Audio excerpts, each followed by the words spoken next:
Welcome to the Fleet Success Show. We are a podcast dedicated to talking about the fundamentals, standards, and best practices that empower today's fleets to achieve fleet success. Let's get into the show. All right, welcome back for another episode of the Fleet Success Show. I'm your host, Josh Turley, joined today by our producer and co-host, Kira Nelson. How are you? Good. How are you? Doing awesome. Good. Living the best life over here. Mm-hmm.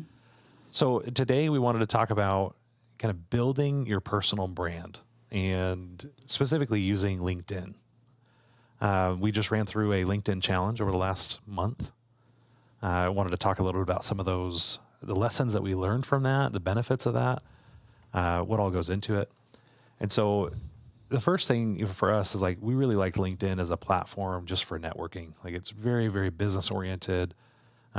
We do some advertising on there, but we do a lot more advertising on things like TikTok and Facebook and most of those time wasters that people get into. LinkedIn, I feel like for me has always had kind of more of that business overtone to it. There's been a lot more, leadership lessons and more just that industry specific talk as you're connecting with industry peers and things like that. And in some ways it almost feels like going to a trade show, but it's just on all the time. Mm-hmm. Now, prior to this, I use LinkedIn quite a bit, but Kira, you haven't really been a LinkedIn person. I haven't. And so like over the last, say 30 days, like what has kind of your perception been of LinkedIn? Has it shifted? And what do you kind of see as like the benefits of being on it? I certainly, I think the first time I ever made a LinkedIn was because in college they made us make a LinkedIn. Yep. And so I had the platform. It sat there absentmindedly for many years. And it wasn't until I started seeing it being asked on job applications. People would go, "Oh, drop your LinkedIn profile in here." And I was like, I don't have that. I don't want that. I don't use that. I'm not current on there. I don't have everything up to par. But the more and more I started seeing it on job applications, I'm like, okay, maybe I should start getting into this LinkedIn thing. Maybe I should start building not quite yet a personal brand, but like building, just like throw in my college experience and my job history. And it wasn't until very recently that everyone kind of got this idea of building a personal brand on LinkedIn, where you add in a little more personal. You add in like a good summary. You have your title, and you post regularly, and you kind of just like build this professional brand that's different than all your other platforms. It's not a social media platform. It's not a place to vent about this or that or talk about your day or what you ate. It's more geared toward professionals and learning.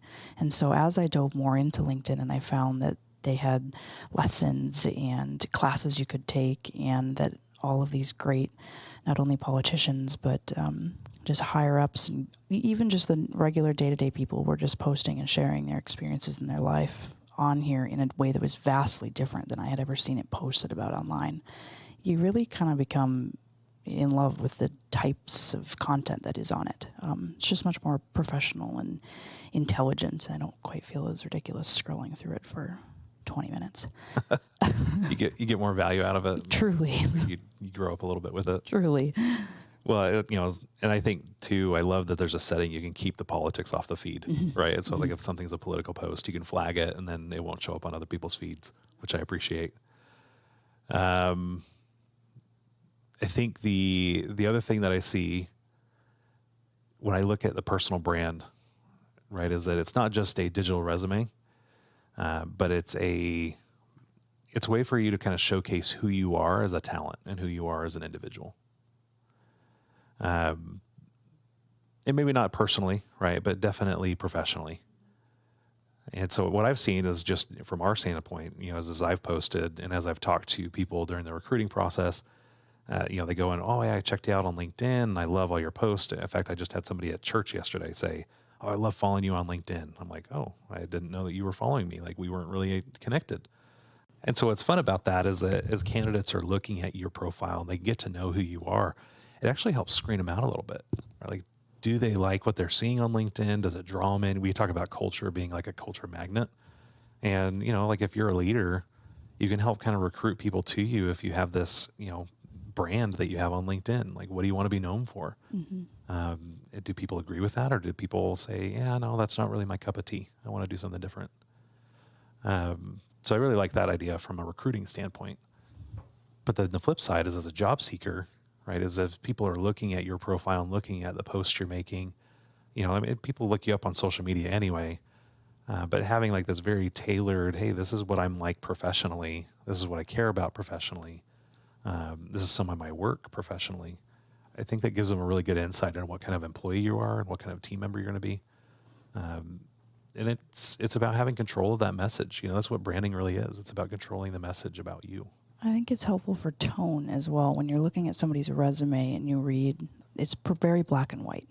And when you look at someone's resume, you can see their summary piece. You can see the style in which they present themselves, in which they write. You can see in their posts kind of their tonage and their, I hate to say vibe, but you can kind of just like tell who they are based on the way that they write and the way that they present themselves. Aura. Yeah, like you can kind of tell their aura. I mean, I felt like vibe was bad enough. So you can kind of it brings out their personality a little bit more than just a black and white resume. When you look at something, you're like, oh yeah, they look great on paper, but I don't really understand who they are based off that. It's like a living cover letter. Mm-hmm. I think that's one of the things I love about getting cover letters with applicants is it really helps kind of give me some color, as long as it's not just some boring template. A lot of people don't do cover letters anymore, or if you're applying to a job, sometimes you got to get through like the bots that scan resumes, and so they don't even look at your cover letter. But once a human eye gets onto your LinkedIn profile and starts looking through your posts and likes and activities, like it's like, oh, now I get to know who this person really is. Is this somebody I don't want to work with? Or is this somebody that's like, yeah, we should probably keep walking? I've definitely seen benefits too, like in the industry, getting to know more people in the industry, getting to know what they're passionate about, what's going on, in fleet specifically. So as fleet managers, if you're wondering, well, why should I even be on LinkedIn? There's so many resources and so many people that are on LinkedIn. You could find your next career on LinkedIn. You could get advice. We like the NAFA boards. We like the GFX boards. But LinkedIn's just another one of those opportunities for you to have specific questions and ask different questions about fleet. And maybe learn some things too that you wouldn't see in a fleet board. I think one of my favorite things is seeing, I get my feed's full of sales and marketing things, but also leadership. And so if you want to know more about leadership, LinkedIn's a great platform for leaders and content creators and things like that. So if you want to learn more how to be a better copywriter, you want to learn how to, write better job ads or who knows what, LinkedIn's a great resource for all of that stuff, beyond what you'd normally see in a fleet environment. It's also helpful for the people that you follow to kind of keep up to date with them. Like I enjoy following Amazon, knowing what different updates are coming through with cloud, or Great Places to Work when they're like, oh, we're having new lists come out. And it's kind of just a way to it's like following a company news online, and especially the ones that you're really integrated with. It's just a good way to keep up with them. We post our webinars and about our conferences on our company page. So it's just a good way to stay connected with these big companies with news that you may otherwise have missed. Well, that's a great insight too, is like as a customer, connecting with companies and getting to know who they are and like understanding what they are personally, what kind of partner you're getting into bed with, so to speak, and making sure that, this is somebody we want to be a partner with, right? You want to have a long-term relationship with any of your suppliers. And if they're active on LinkedIn, it's a great way for them to kind of showcase who they are, at the core. So doing your due diligence on that side is checking out their social media and seeing what they're all about, and not just the promotional videos, but like what are their people actually saying, because that gives you a better insight into who they really are. So there are some downsides, right? Like we talked a little bit of it. Sometimes you're going to see some politics on there, but for the most part, you can stream that stuff out, which is awesome. Way better than my Facebook feed, that's for sure. But like we get pitch slapped all the time. And yes, I said pitch slapped. It's like you get a connection request, and the first thing out of their mouth is, as soon as you say accept, it's like, hey, did you know that we have this lead generation service that we can offer and set appointments for your sales reps? And you're like, I don't care about that. Like, I don't want that. Remove, right? And block. And you get that all the time. And it is just the most annoying part of LinkedIn, in my opinion.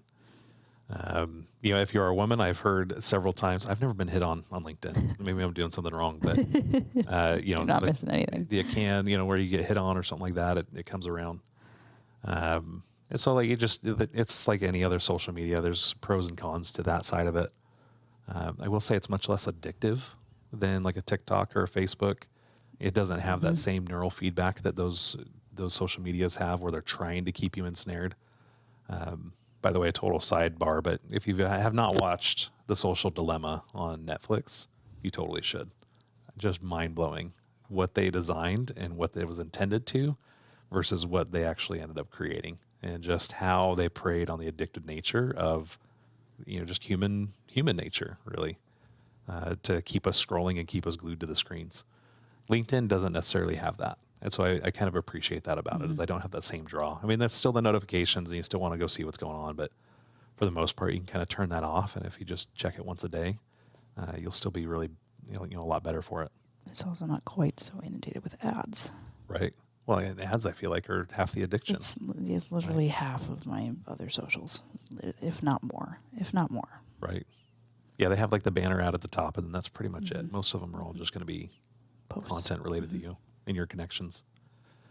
So finding other connections, is sometimes it can be a challenge, especially if you're just starting off, you're not sure where to start. You find people that you want to be with, find people you want to connect with, and just search for their job titles, search for, like the kind of people, your tribe, right? Like you're trying to find your tribe out here. So like I would go out and I'd search for CAFM. I want to find other people who are CAFM certified. I want to look for fleet managers. I want to know people who are leadership authors. I'll go find people that I'm familiar with or that I've met at trade shows before, and I want to, connect on LinkedIn. And the idea there is just, the more connections you have, the more of their content you'll see, and then they'll see your content as well. Kira, in your case, like you were looking for, like show me executives and CEOs and like people that would be good as an EA that I, would be good to grow my network with, right? Because you never know when that next career step happens and who you should know and, As well as other of your same job title, like looking at other executive assistants, seeing what they're doing, like, oh, that's great. They have so much insight and they're sharing this. And I'm like, oh, I had the same thing happen. And then you like get really inundated and you want to share what your experience, or like they ask you a question. You're like, oh, I just had that happen. And it's really cool to like cross-reference with these people you don't know, but who are like working maybe 10 miles down the road from you, or who are having the same experience as you are in the same city. And it's crazy to feel so connected by not being so connected. It was really funny is like, so we went through the job search for your position in December, and even now I still have people from that who are still reaching out and, they're like, hey, well, who did you end up going with? I'm like, well, here, let me introduce you to my EA. And then now I'm friends with them. Right, now you're friends with them and discussed. they're talking. Yeah, it's cool. We're all humans. Right. Just making that human connection. So one of the things that we really like to do to kind of encourage, because sometimes it's hard to get out of your shell. It's hard to step into it and just take that plunge and be like, I don't even know my LinkedIn password, right? And like, but sometimes you got to motivate people to get out of their shell. Kira is laughing because she was one of them. Get on and there's like 200 notifications, and Josh is like, you can go in there and like select what notifications you want to get. And I had every notification turned on in LinkedIn. There's literally 1,000 of them, every single one of them turned on. So in 10 minutes, I would have already 200 notifications. So if you're a little overwhelmed by it, just go into your notifications, take 10 minutes, and just turn off all the notifications for the stuff you don't need or want to be seeing. It makes it a lot less overwhelming. True story. Right. And so you go through and you can kind of tailor it that way. Right. And then we did this LinkedIn challenge, and we're like, okay, well, Kira, you're going to kind of come off the sidelines. It's time to get involved, right? Like build your own personal brand. And we really do encourage our employees to build their personal brand. Like we don't want them pitching RTA. We don't need them going out and talking about how great we are. A lot of them do that anyway, but the idea is that we want you to go out and establish who you are as an individual on this platform.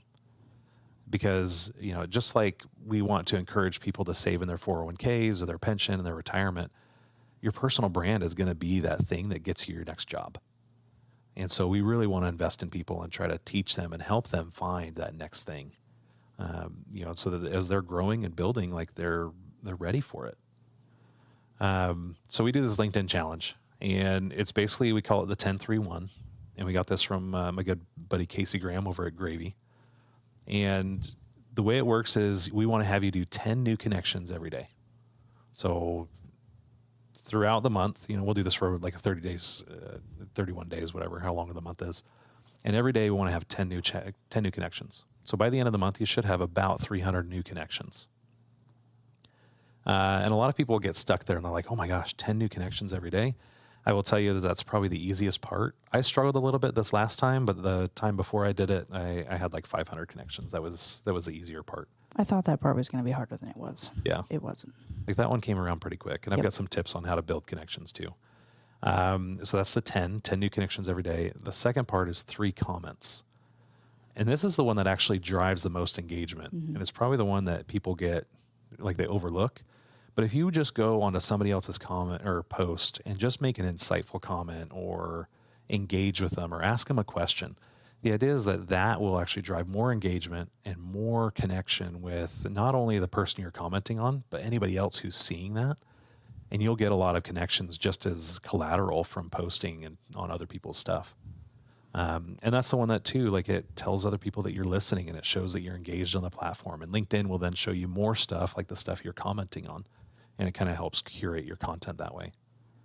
And it's not just, oh, I like this, or this was great, or like you're not just validating as a comment. Like I really tried to make it a priority during this challenge to like write at least 2 sentences, or to ask a question, or to provide a example in my own life, or to actually respond to a question that may have been posed in the initial comment, and not just comment the same way I would on any other social media post, because that's where like you build more in the comments than you think are going to happen. And when you start doing it, other people start doing it to you, and then you like build an actual conversation. You're not just posting to post. You're posting in order to be insightful and to have conversations, which I thought is really great and vastly different than when you post on any other social media. You're not out there looking to have conversations with people. If anything, you're looking to do the opposite. All right. Like I just want to post to get out of here. Yep. Don't talk to me. Yep. And so here for the likes. Right. And then, well, and that's just it, right? I don't know. A lot of them, it's more about, I just want the, the views and the likes and the, cause that feeds that dopamine hit. Right. But on this one, it's, like the comment is, hey, I'm looking for replies. And so if you go out there and your comment is, hey, I like the post, or great point. Like, where do you go with that as far as a conversation, right? And so the idea should be, how do you further the conversation? I know it was. That's why I posted it. Thank you. So like you say, well, I really like this about your point, but this, right? Or you post a counterpoint. Or you can say, oh, I enjoyed this. This is what happened to me. And you do a similar point. But the idea is that just like you would be talking to somebody, face to face, and almost like we're doing this here on the podcast, you want to have that same kind of conversation on LinkedIn. Right. And it doesn't take long. Even if you don't know them. Yeah. Even if you've literally never met them. Especially if you don't know. 5 comment back and forth posting with somebody that you literally don't know. Yeah. You're having good insight. That's really cool. Yeah. And then the last part of that, so that's 10 new connections, 3 comments, and then 1 new post. This is probably the hardest part for me, is coming up with original things to post. Because like you just get into that block where you're like, nobody wants to hear what I have to say, or I don't have anything interesting to say, or it's going to take me too long to think about how I want to say what I need to say. And the idea is just post, just find things. I got to the point like I was just posting quotes and then giving my hot take on the quote. You could post a story. My stories actually get more views and more engagement than any other post that I do.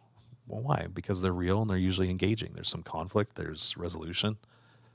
But the idea is like, just say whatever's on your mind. This is your personal brand. So this should be personal stuff. And it doesn't have to be stuff that you would tell your crazy uncle at Thanksgiving, but it should be something that means something to you.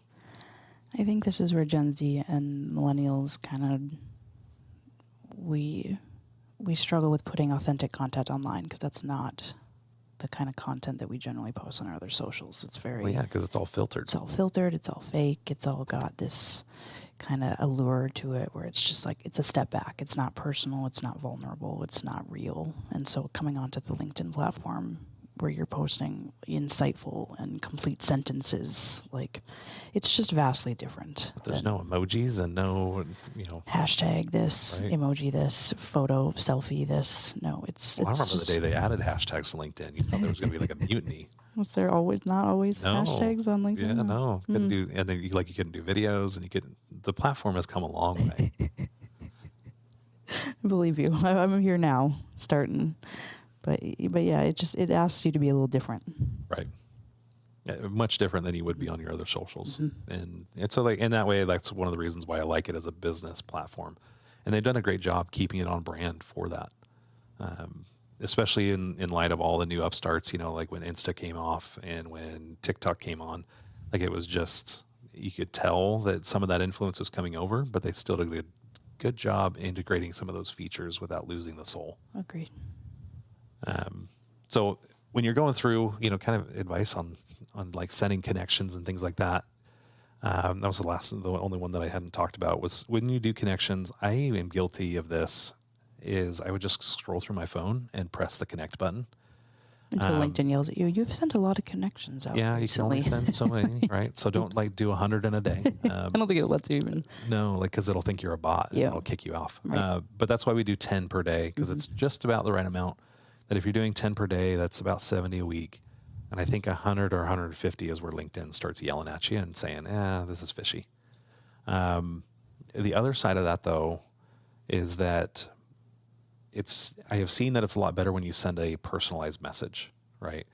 Kind of a show me, you know me. So you go onto my LinkedIn, you look at something that's interesting on my profile, and then you send me a message with your connection request and say, hey, I'd love to connect. I saw that we had this in common, or you're the kind of people, and here's some of the experience that you had that I want to learn more about. And so it's kind of an interesting, just a way to make that more personal. And I've seen better success with that. I will tell you, it just takes more time. And so if you're like me and you're just like, I just want to get my 10 connections in, I'll send out 30 connections requests and 10 of them will respond yes. And the other 20 just kind of go silent. I probably ought to if I was going to do this again, I would go back through and all the ones that I had originally sent requests to that haven't responded, I think I would just send them a personalized message. And there is a way to filter that. You can go through and see pending requests. Yeah. And you can go back through and see all the ones that people are still pending, that people haven't accepted yet, and kind of reevaluate then. That I did appreciate that, knowing how many I sent out versus how many actually accepted and what I was doing that was being more successful than other things. Right. Mm-hmm. So as you kind of looking back on it, now you've gone through the 30-day challenge. What were some of your takeaways and what were some of the things that you enjoyed and didn't enjoy about it? It was a lot harder, like you said, to make posts than I thought it was going to be. Just simply because of the style and of the content that needed to be posted on LinkedIn and everyone.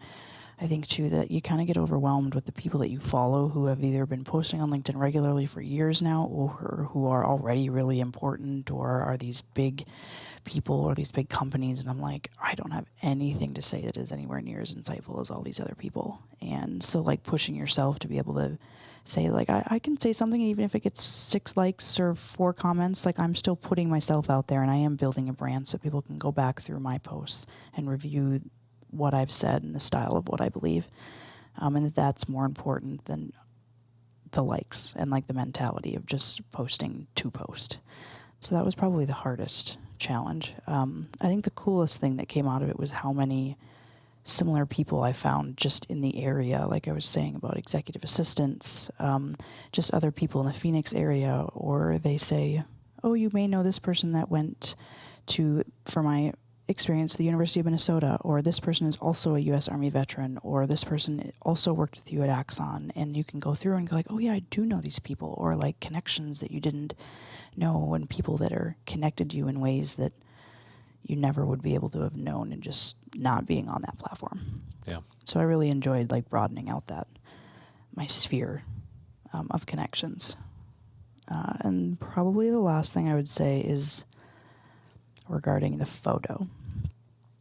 Just spend the money and get a headshot.